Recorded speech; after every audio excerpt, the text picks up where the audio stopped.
This video is called America's War Against Switzerland, which is very relevant because we've got a new expansion coming out with a national focus tree for Switzerland. Enjoy. By the summer of 1940, Switzerland found itself surrounded by a dangerous neighbor to the north, east, and west, Nazi Germany. The south wasn't any better, Switzerland bordering fascist Italy, Germany's ally.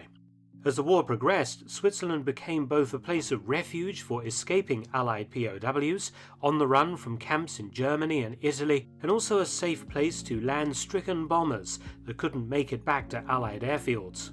Under the terms of the 1929 Geneva Convention, Switzerland was obligated to intern for the duration of the war military personnel that crossed its borders, and the Swiss authorities created two camps, one for Allied officers at Davos in the Alps and one for other ranks prisoners at Adelboden. For those Allied soldiers and airmen that attempted to escape from these camps, they were sent to the Waiwillemoos prison camp run by the Swiss army, just like a regular POW camp in Germany. Check out that luxury, boys. Look at that. Oh my goodness. This is your classic Airbnb in Eastern Europe, boys. Only $2 a night. The POWs was particularly Euros. annoying for the Swiss, who had mobilized their armed services at the outbreak of war, and ultimately conducted what might be called a robust defense of their airspace. The Swiss Air Force had up-to-date fighter aircraft. From Germany, they had purchased Messerschmitt Bf 109s, and before France was occupied, had an agreement to license-build Morane-Saulnier D-3800 fighters. A modernization program in the late 1930s ensured that the Swiss Air Force, though small, was well-trained, well-equipped, and even had its own aircraft industry.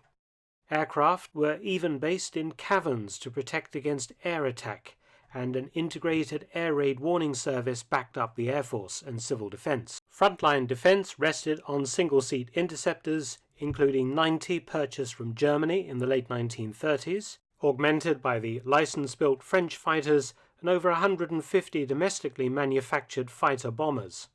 In 1940, during the Battle of France, Swiss Air Force fighters had shot down 11 German aircraft with the loss of 3 of their own as they attempted to deter Luftwaffe overflights. The Germans responded by threatening sanctions, perhaps even invasion, and the Swiss stopped intercepting German aircraft. However, the mass Allied bombing campaign against Germany led to fresh attempts to deter particularly US overflights of Swiss territory. Some American and British bombers used Swiss airspace as a relative safe zone during transit to and from targets in Germany. This kind of implies because they were shooting down German planes, but they weren't shooting down American ones, that they kind of favored the Allies, doesn't it? That's how it looks like. Man, they had some big balls, though, shooting down those German planes, though, didn't they? We're going to threaten you with sanctions. Putin's like, I don't care. I mean Hitler. And in 1943, the Swiss Air Force was sent up to shoot them down in an undeclared war. The first successes were 2 RAF bombers downed on the night of the 12th to 13th of July 1943 by Swiss anti-aircraft batteries over Valais in the southwestern part of the country. American bombers came in larger numbers, targeting Bavaria and Austria in daylight raids. A US B-24 Liberator was downed by Swiss Messerschmitt 109s on the 1st of October 1943 near Bad Ragaz. Only 3 Americans survived the encounter. Damn. During 1943, Swiss fighters downed 6 Allied bombers, with 4 more brought down by anti-aircraft guns, killing 36 Allied airmen, the survivors being interned. Okay, here's the question. If there wasn't a world war going on right now, would this be acceptable behavior? Would there ever be a situation in today's world that if, for instance, if a plane or bombers flew over the wrong airspace, potentially by mistake, that would be okay to completely annihilate them, shoot them down without creating an international incident? I feel like the cover, the shroud of war of World War II, I let them to get away with some of these things. Because for the most part, this isn't common knowledge, is it? You know? It's only common knowledge now after the war when this is all blown over. Because to be fair, the newspapers aren't going to report about one bomber getting shot down over Switzerland. They're going to talk about the success of bombing Leipzig. The Americans also repeatedly bombed Switzerland, which did little to improve relations between the two nations. This call center's upsetting me. PTSD. These bombings were supposed cases of mistaken identity, but some historians have maintained that Switzerland's cozy relationship with the Nazis, in particular the behavior of Swiss banks and the passage of German troop trains and trains carrying industrial supplies through the supposedly neutral territory, may have played a part in sending a warning to the Swiss government. The worst example occurred on the 1st of April 1944, when 50 American B-24s flew off course and attacked the Swiss town of Schaffhausen, 235 kilometers south of their actual target, the German city of Mannheim.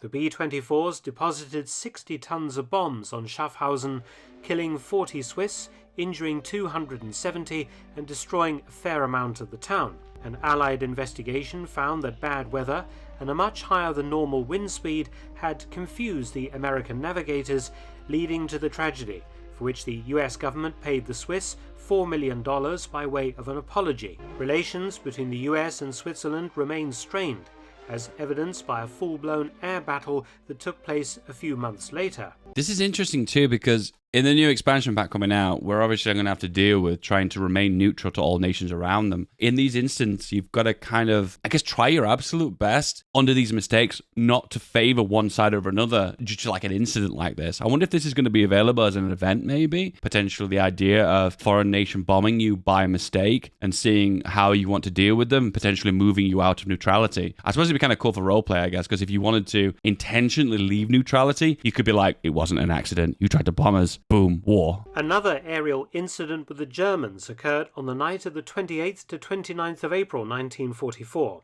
when a German Messerschmitt Bf 110 G4 night fighter pursued a British Lancaster bomber into Swiss airspace. The German suffered engine trouble and was forced to land at the Swiss airbase at Dübendorf and was interned. The aircraft was very sensitive, as it mounted the latest Liechtenstein radar and Schrägermusik gun installation. The Luftwaffe feared the Swiss would use the aircraft themselves, but a secret deal was struck, and the Me-110 was burned under German supervision in return for 12 brand new Messerschmitt Bf 109 G6 Gustav fighters. These 109s would soon be used against the Americans by the Swiss. So in exchange for destroying our most latest technology, here's 12 planes. There you go. On the 5th of September 1944, a damaged US B-17 Flying Fortress crossed the Swiss border and was pounced on by Swiss fighters. The B-17 had an escort of US P-51 Mustangs, and in the ensuing dogfight, the P-51s shot down one Swiss Messerschmitt 109, killing its pilot, and damaged another. Further bombings took place in 1945. On the 22nd of February, US aircraft hit 13 different towns across Switzerland, killing 21 people, all supposedly accidents. On the 4th of March 1945, 6 American B-24 bombers became separated from the main group heading for Aschaffenburg in Germany, and mistaking Zurich for the German town of Freiburg, deposited 12.5 tons of high explosives and 12 tons of incendiaries over the Swiss city. Here's a strategy. If Germany knew that potentially they could get Switzerland to either change sides or use Switzerland's air force to shoot down Allied bombers, wouldn't it be strategic for Germany to place a lot of their like supply dumps and even some of their some of their military production on the border of Switzerland to intentionally cause that confusion? God, this is like the meta of war. Incredibly, while this group of B-24s was bombing Zurich, more lost American bombers hit the Swiss city of Basel with 12.5 tons of high explosives and 5 tons of incendiaries. The undeclared hostilities between the United States and Switzerland cost the Americans dearly financially. In October 1949, the US government paid the Swiss $14.4 million in reparations. Today, some $209 million. The Swiss had also accumulated a large collection of US bombers. In this clip, we see Swiss MS-3800 fighters force a damaged American B-24 Liberator to land. This B-24 was one of many foreign aircraft that made emergency landings in Switzerland after sustaining battle damage from German flak or fighters, or suffering mechanical problems. They would be escorted all the way to the ground by Swiss fighters, the crews taken into custody and sent to one of the internment camps for the duration. Summer camps. The Swiss collection point was very crowded by the end of the war.